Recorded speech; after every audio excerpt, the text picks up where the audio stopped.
What's up, everybody?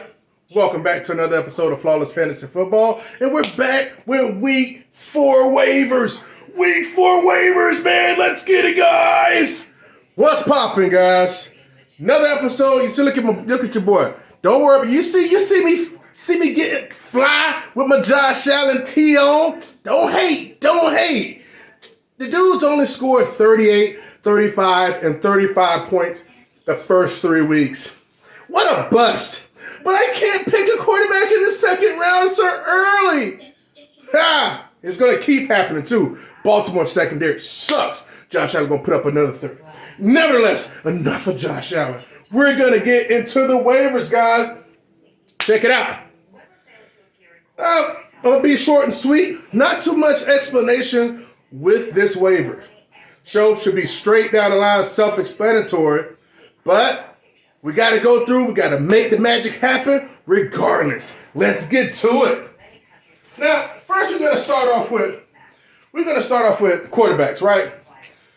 And the quarterbacks here, it's going to be like, look, let me tell you something. Well, hold on. Let me get this little background music out of the way. I don't need any disturbances, you know. But check it out. I'm sure you guys have a legit quarterback on your team, okay? I know a couple of you got Lamar. You waited. You didn't want to go Jamar. You went. You didn't want to go Josh. You went Lamar. You're doing well. Lamar's actually the #1 quarterback in the league right now. He had a 24-point performance week 1 and blew up the absolutely last 2, having over 40 points. Good for him. I'm happy for him. But he goes up against Buffalo D. I can't wait to see that game week 4. So, but some of you got legitimate quarterbacks. You got serviceable quarterbacks. So I wouldn't recommend. Listen, I'm not going to recommend a quarterback to you guys, but I'm going to mention some quarterbacks just because. All right. So, quarterback that you might want to think about picking up. It's 3 here. And one we're going to go with Dakota Prescott, right? Now, granted, some people probably already dropped him. All depending what your league is looking like. Somebody's probably ought to drop Dak Prescott. Because the first word, he's going to be out 4 to 6, you know. So people probably start feeling some type of way. But it's a possibility that you can go and actually pick up Prescott. Because the word is he's going to get his stitches taken out here soon, within the weekend. He's trying to be back by week 5. So he is a starter. But if you don't have a higher upper echelons type player, you can always go for Dakota. All right. Number 2. Now, just like last week, I'm going to put this guy up here because he deserves to be up here. Not because I recommend him per se. Because he is balling. And he was somebody I was totally against. I haven't really cared for him since he came in the league. But Trevor Lawrence. Okay, now listen. The guy put up over 30 points last week. The guy did great. He is balling as well. I'm excited for him. But just like Mr. Carcinio Wentz had to go up against the freaking Eagles. And that brought Wentz right back down to earth. Trevor, you're going to have a game to see what you're truly about against the Philadelphia Eagles come week 4. If this guy can score 25, 26 fantasy points, he'll earn my respect. All my disdain for Trevor Lawrence will disappear and evaporate. Now, listen, I don't have anything against him. I just thought it was a bit overrated. But that could have been the Urban Meyer situation. All right, so, hey, Trevor Lawrence. But no matter what, you should be playing whoever else on your team over Trevor Lawrence with that bad matchup with the Eagles. And we're going to go for Mr. Goff. Now, we don't know if you're gonna have Mr. Amon-Ra St. Brown. You might miss a week, is what it's looking like currently as of Tuesday evening. But he might actually play. We don't know yet. But he's playing against a soft Seattle Seahawks, I believe. And he should be able to do something against the Seahawks. I'll vet that after the video just to make sure that was right. Those are quarterbacks, but guess what? You should be playing your quarterback that you drafted instead of any of these guys. obviously you can't play Prescott. Get my drift? Get it? Got it? Good. Let's jump to the running backs. All right, okay, check it. I got the running backs up. Got them already up behind me, so I'm going to talk about them as they are listed. Man, God damn this. Man, Josh made my heart warm, don't it? All right, if you ain't pressed like by now, press like for your boy, all right? Press like for your boy. Just deep, reach down in your pocket, and instead of pulling out like $10 or $20, just pull out the energy to press like. That's it. Easier than pulling out lint out your pocket. Press like, gentlemen. Thanks a lot. All right, here we go to running backs. We have the Williams brothers. Yes, the Williams brothers of the Jamal and Craig variety. Both play for Detroit. Both are first up in line behind Mr. Glass Boy. We all knew he was going to glass out, right? Of course he glassed out, but he should be back in what? They say he's going to come back after the bye. I believe it's bye is week 6. And he will be back after that. Let's see. Let me make sure I vet that right. I don't want to say the wrong thing with you guys and give you guys any bad information. Yeah. So DeAndre Swift will be out through the bye week. And he'll be back week 7. Until then, Jamal Williams will be the lead back. Craig Williams will be getting some juice and some work in. Now, mind you, if you guys remember, Craig Williams, he ran like a monster. He filled in admirably last year when it was his time and his opportunity to ball out, and he did. It is Detroit, and I think, I'll be honest with you, I think they're going to kind of split. I'm going to be honest with you. I think both of them will get juice. Jamal will get, I just think it'll be probably about a 60-40, 70-30 at the most for Jamal Williams. So I think Craig Williams is going to eat into his workload a lot. But if you need a running back, go ahead and take the higher one. The coach loves Jamal Williams, so hopefully that works out if you need him. Number 2, Khalil Herbert. Now, it's to be understood, too, that David Montgomery is day-to-day. He's day-to-day, Mr. Montgomery.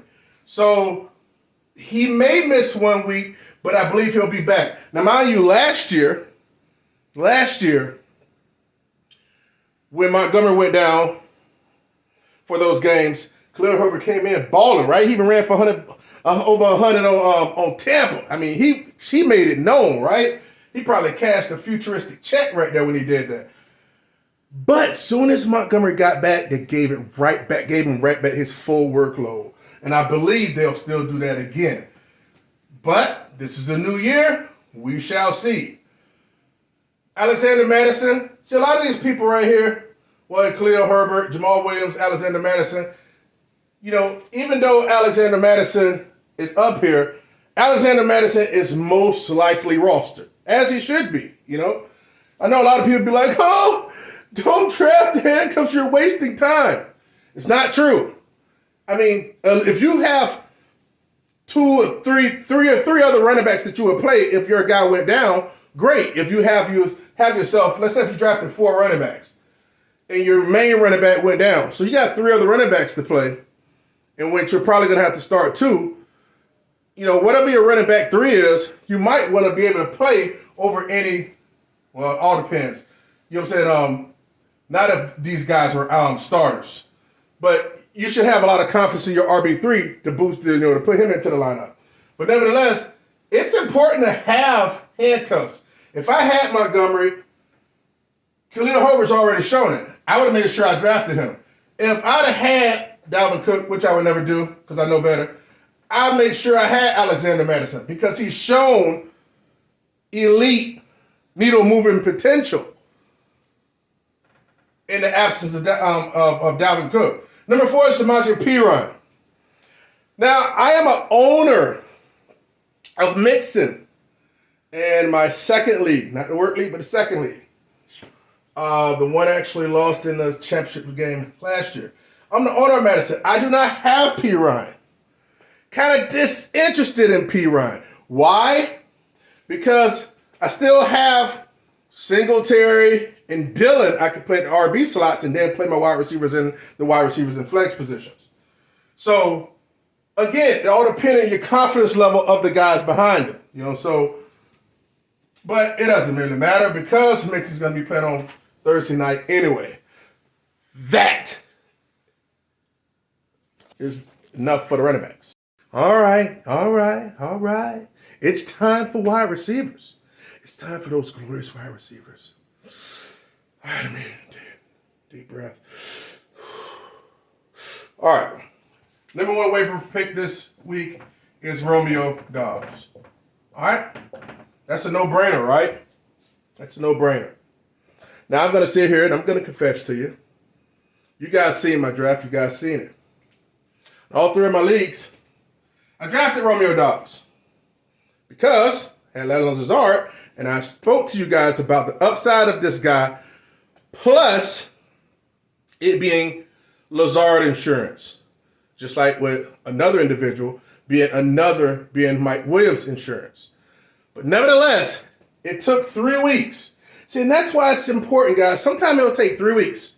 Sometimes it'll take freaking 9 weeks for it to show itself. But you have to believe in what you see in preseason.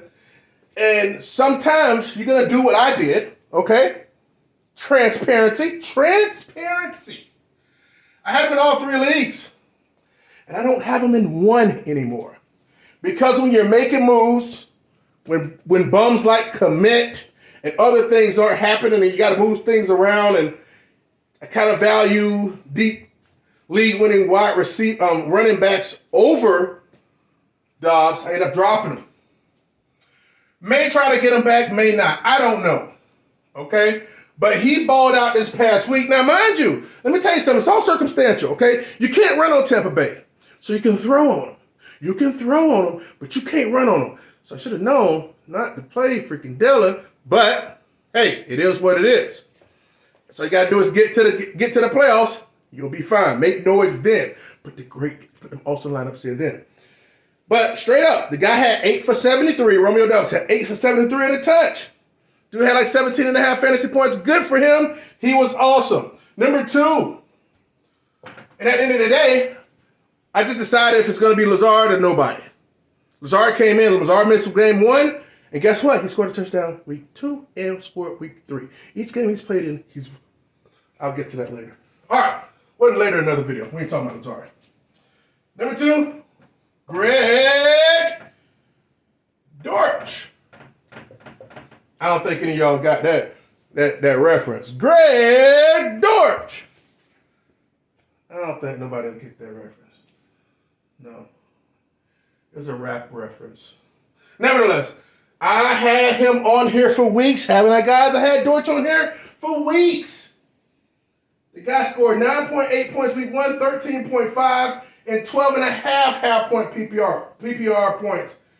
9.8, 13.5, and 12.5.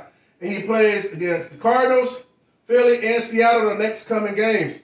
Dortch is balling. Dortch deserves to be on your rosters. Number 3, KJ Osborne. I love KJ Osborne. And he's starting to get that opportunity now. He's starting to get it because they ain't letting 18 Jefferson over there breathe. They ain't letting him breathe. Teams are like, yeah, Scott, you're going to have to beat me somewhere else. You ain't beating me with him. KJ Osborne had 73 yards in a TD, 15.8 fantasy points. He played New Orleans week. They played New Orleans week 4, right? So maybe Lattimore might be guarding 18, Mr. Jefferson. He may have a lot more room to boom. A lot more room to boom. Don't have me out here spitting these bars to y'all. Y'all can't handle these type of bars. All right. Number 4. We're going to go Josh Palmer. Love Josh Palmer. The reason why I'm putting him up here, now granted, Keenan Allen's supposed to be coming back, but he'll glass out again. I'm not wishing injury on him, but it is what it is. It's time. Changing of the guard, okay? It's Mike Williams and Palmer. That's what it is. So he'll come back, and we'll see what Keenan Allen does. But Josh Palmer had the most targets last week. He had 8 targets. All they didn't get the touchdown. Mike Williams got it. He led the team with 8 targets. And he had like 99 receiving yards. But here's the kicker. In the one wide receiver sets, he freaking was on the field and not freaking Mike Williams. Now, I don't know what that was all about. I'm sure Mike Williams is number one whenever Keenan's not on the field from this point on, and obviously getting a touchdown pass and everything else, but just goes to show how much they feel, how good they feel about Josh Palmer. And can't let it go without putting on the board Big Hollis. Big Hollis. Big Hollis. My boy Big Hollis. Y'all know who Big Hollis is? Y'all don't know about no Big Hollis. Big Hollis is basically, he's a rap producer. He was probably in the 2013-14 range. He was high. But that's my nickname for Mac Hollis. That dude balled the hell out. He was on my DraftKings little daily lineup. I put him in there. Man, he hulked up, man. That dude had, here's the thing. He only had 12% of the target share. He only had 12% of the target share. But, man, he balled out and had a huge freaking day. Went up 100 in a touch, if memory serves me correctly. Now, people are saying Hunter Renfrow is because of Hunter Renfrow. Possibly, but he may still have a role. And he had a role even when Hunter Renfrow was in the game, week 1 and 2, the whole game. He still had a role. He is on pace. He has 240 receiving yards. He is well on pace for having over 1,000 yards because it don't look like Mr.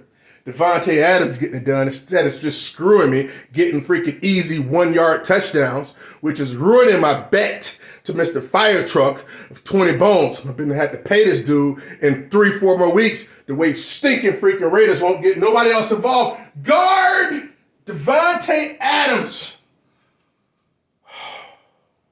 I'm pissed off more money than that. All right, so those are wide receivers. We're gonna bust out the tight ends and the defense real quick. Okay, tight end time. Let's get to it. Let's go to Mr. Tyler Conklin. Mr. Tyler Conklin is actually in half-point PPR. Should be like around about the tight end 3 on the year. Behind those studs, Andrews and Mr. Kelsey. That's saying something. He had like 8 catches. 8 catches for 80-something or 8 catches for 70-something last week. The dude is actually, now here's the deal. There might be a quarterback change coming up, so we don't know how that distribution is going to be. But we can't take away from the fact what he's done for the first 3 weeks. He has been absolutely marvelous, and anybody that has him has to reward him with keep riding him no matter what the quarterback situation is. Ride him out. David Njoku's next. Man, he finally had that breakout game on Thursday night against the Steelers. Good for him. Man, the dude's athletic. The dude's a beast. He was unguardable. A monster. I'm happy. Worried about Brissett if he can actually keep just peppering him and throwing it to, oh boy, the wide receiver over there. But David Njoku, hopefully it's time for him to keep going. They paid the man. He's an athletic freak. Maybe the first 2 weeks were just fluky, and it's time for him. Irv Smith, I'm going to tell you something. I've been watching Irv Smith. I have him in one league. He caught 2 or 3 out of 6 targets, but he had an egregious drop, deep drop. He's getting very quality targets and deep down the field, and they're using them. It's only a matter of time for he pop and have a real strong stat line like David Njoku did. All right, those are the tight ends. All right, we're finna get for the defenses real quick. Get some D. And don't ask me why did I say D like that. I don't know, But you need a good D. All right, get some good. All right, that's enough. Pause. How they say it? How the kids say it? Pause when you say something questionable. All right. There you go. Hope you guys feel better. Now, the number one defense that you should be picking up this week if you need a defense, because that's how I do. I'm straight up. I stream defenses for the most part, and it's Green Bay Packers. Okay, These guys have a sweet, I mean sweet schedule coming up. The next, 4 weeks? Let's see what we got here. Let's see what we got here. They have the Patriots, week 4, without Mac Jones, okay? Then they have the Giants, Jets, then Washington. Man, that's a sweet-ass schedule. Get your god doggone hands on some Green Bay defense. Okay? And Carolina. Carolina may be out there. Carolina defense is real good. I don't really like them too tough, but their defense is real good. They play against Arizona. Arizona's offense is a mess. Hot mess, hot garbage. And number 3, I'm going to go ahead and put Denver up here. I'll tell you straight up, I dropped them because I didn't want to play them against my Niners, and they still balled out and had like 13 freaking points thanks to Jimmy Garoppolo stepping out of the end zone like you're crazy. But there you go. Green Bay, Carolina, Denver. That's your week 4 waivers. Add and drop accordingly. Flawless fantasy football, where you hear what you need to hear, not what you want to hear. Stay confident, stay fearless, stay flawless, man. Stop playing. Flawless fantasy football. Let's get it, guys. Peace.